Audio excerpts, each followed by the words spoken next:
You are acting out a life script that was handed to you before you could even speak. Study hard, secure good grades, get a reliable job, work 40 hours a week, hand over half of your income in taxes, and hope you have enough energy left to finally live when you retire at 67. This is not a life plan. It is a highly optimized script designed to keep the machine running. The vast majority of people accept this path without a single question, primarily because they are simply too exhausted to realize they are playing a role. Today, we are going to read that script out loud. We are going to expose the uncomfortable reality that the system was never engineered for you to win. It was engineered to use you.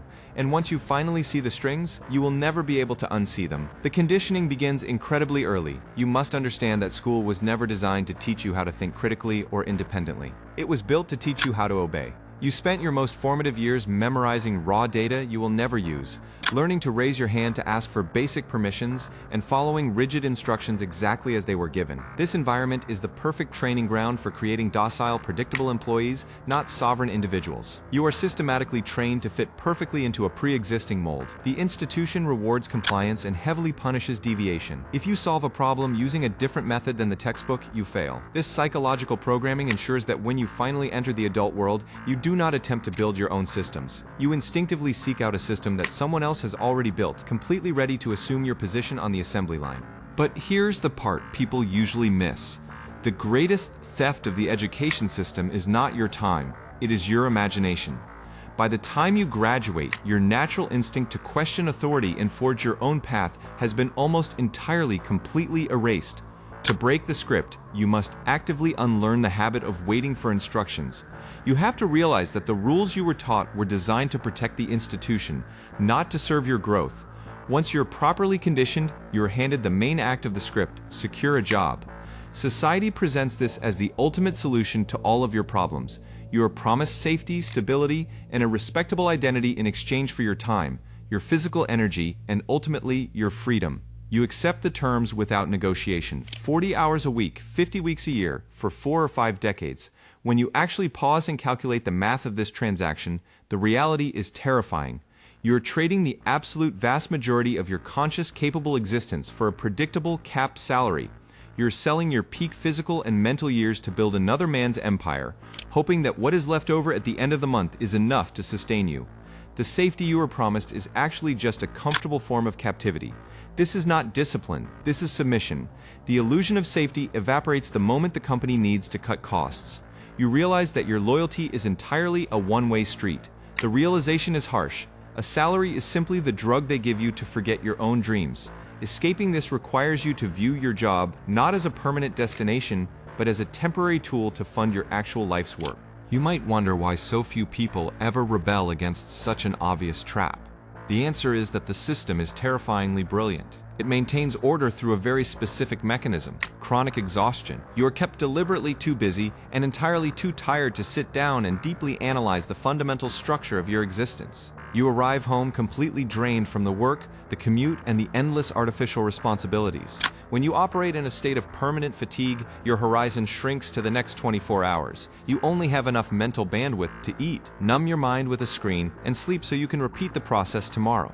You do not have the surplus energy required to question the script, let alone the power needed to rewrite it. Exhaustion is the invisible, perfect guard of this modern prison. Slowly, your attention starts to return. You must fiercely protect your remaining energy. You have to stop bleeding your vitality on meaningless entertainment and digital noise. Reclaiming your power begins with reclaiming your physical and mental energy. You must build a surplus, because the act of breaking out of the script will demand every ounce of strength you can gather. But eventually, the fatigue breaks just long enough for something to click. It might be a book you read, a brutal conversation, or simply a quiet moment of absolute clarity in the middle of a chaotic commute.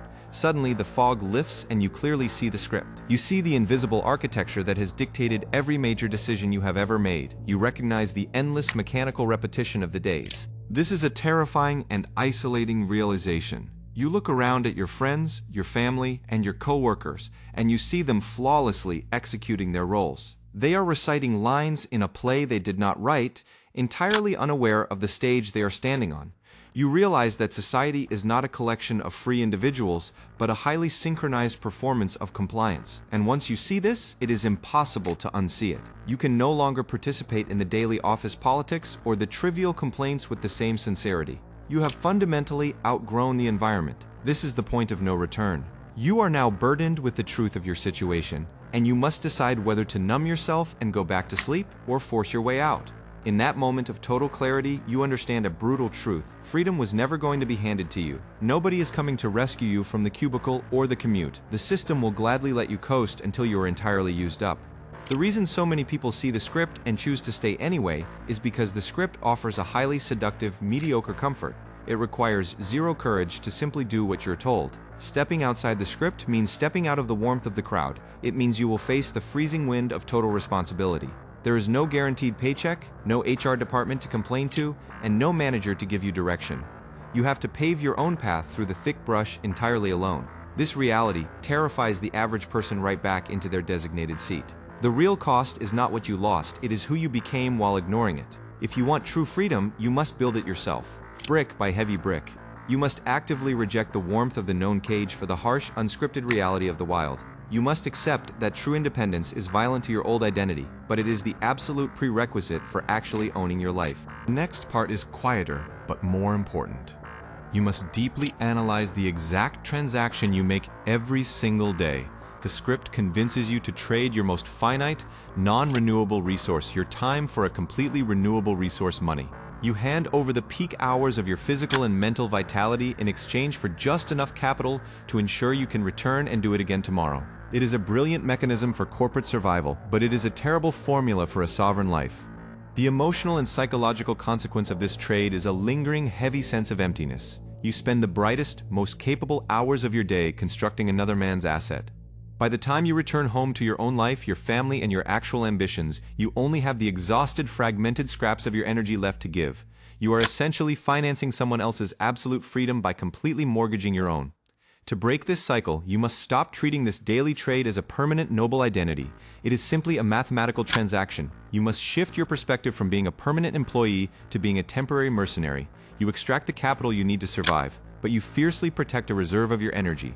You use that protected reserve strictly to build your own escape route, rather than optimizing the cage you're currently sitting in. And once you notice this pattern, another one becomes easier to see. The system absolutely loves the good employee. They are entirely reliable, they complain very little, and they accept minor incremental raises as massive personal victories.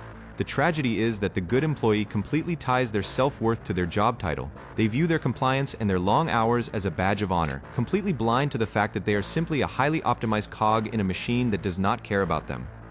The devastating consequence of this loyalty is that the machine is entirely ruthless. If the algorithm dictates that the cog is no longer cost-effective, the identity shatters.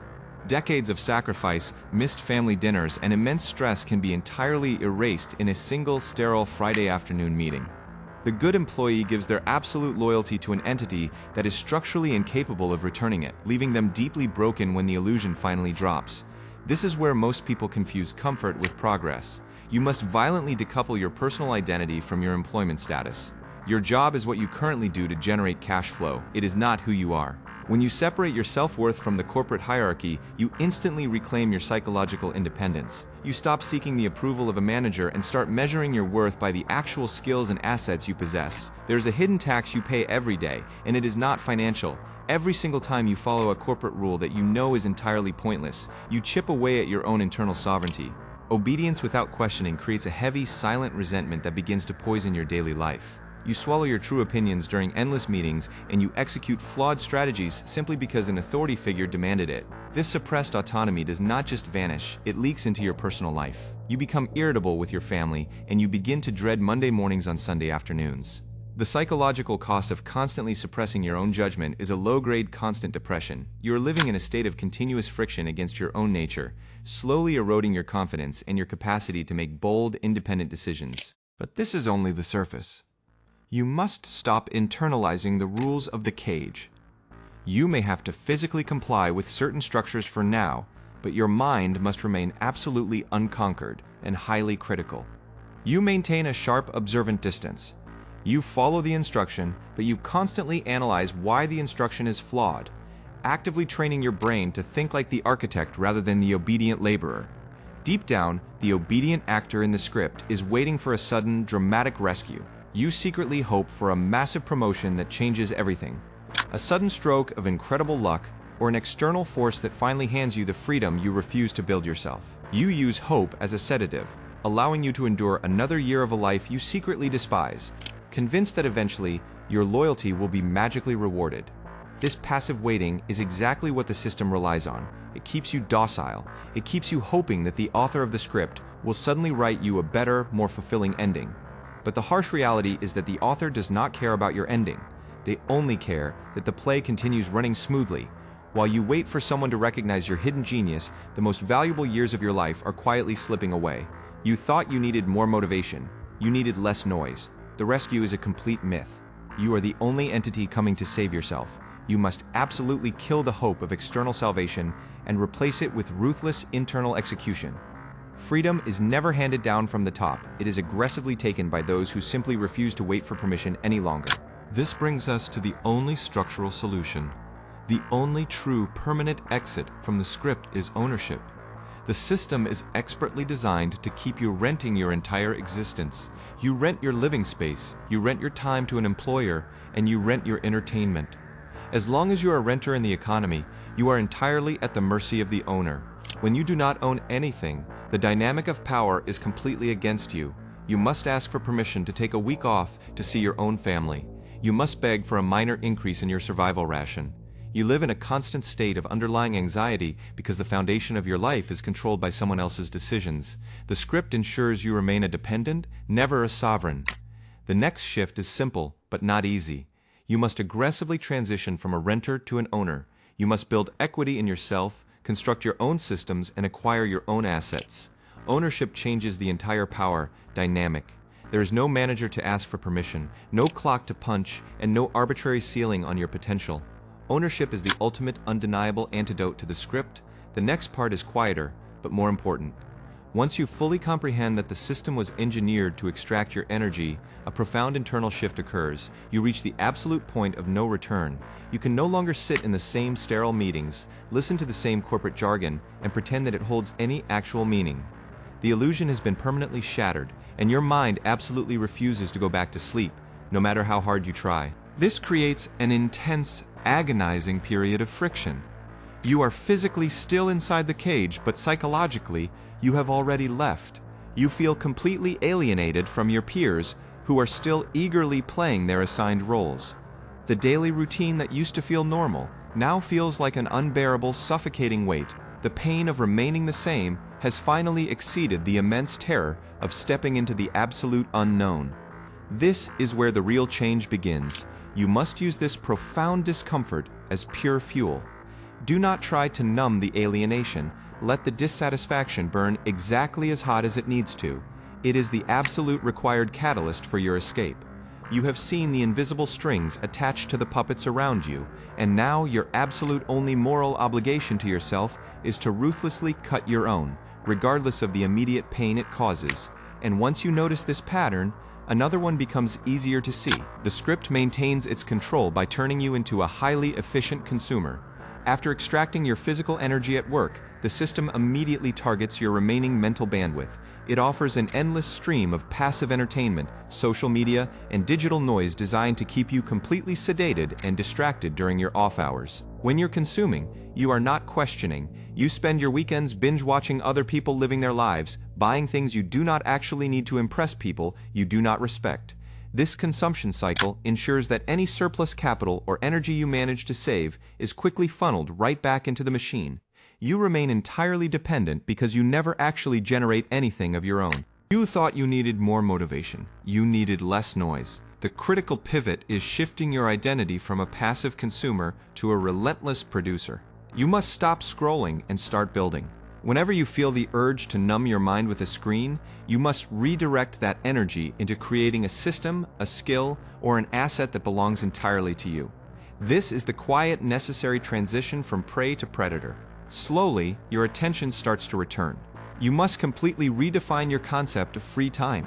In the corporate script, free time is simply the necessary recovery period allowed so you do not completely collapse before Monday morning.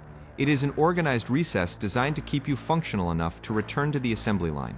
It is not actually free, it is heavily subsidized maintenance for the corporate machine. When you use your weekends purely for recovery and temporary escapism, you guarantee that you will be trapped in the exact same cycle for the next decade. You trade the 2 days you actually own just to recover from the 5 days that were stolen from you. You tell yourself that you earned the right to do absolutely nothing, but doing nothing is exactly what keeps the prison doors locked tight and your reality completely unchanged. But this is only the surface. You must view your free time as a strict strategic asset. Those weekend hours are the exact bricks required to build your exit strategy. You do not use them to recover from your job, you use them to actively destroy your dependence on it. You sacrifice the short-term comfort of a lazy weekend to systematically forge the long-term reality of never having to ask for permission again. The bricks are heavy, but the resulting fortress is entirely yours. The next shift is simple but not easy. The script has conditioned you to equate your personal, intrinsic value directly to your salary. You allow a completely arbitrary number, decided by an executive who barely knows your name, to dictate your self-worth. When you tie your value to a paycheck, you hand over your psychological sovereignty. You become desperate for a minor raise just to feel validated as a competent human being. This financial dependency creates profound emotional fragility. You live in constant fear of displeasing the manager because displeasing the manager threatens your very identity. You lower your head, swallow your pride, and accept a capped, mediocre existence because the script told you that this is what your time is objectively worth. You let the corporate market dictate your potential, effectively capping your life's trajectory permanently. This is not discipline, this is self-respect. You must violently disconnect your sense of worth from your current income. Your salary is merely the current exchange rate for a specific set of tasks. It is not a true measurement of your capability. Your true value is defined by the unique assets you're building in silence and the sheer unbreakable resilience of your mind. You are worth exactly what you have the courage to demand from reality. We arrive at the actual mechanism of your escape. Most people believe that rebellion against the system involves loud protests, complaining about the economy, or aggressively arguing politics. But noise is entirely useless. Protesting is just asking the master to change the rules of the cage. It is still a plea for permission. The system does not care about your anger. It only cares whether you show up to produce on Monday morning. Loud rebels are rarely an actual threat.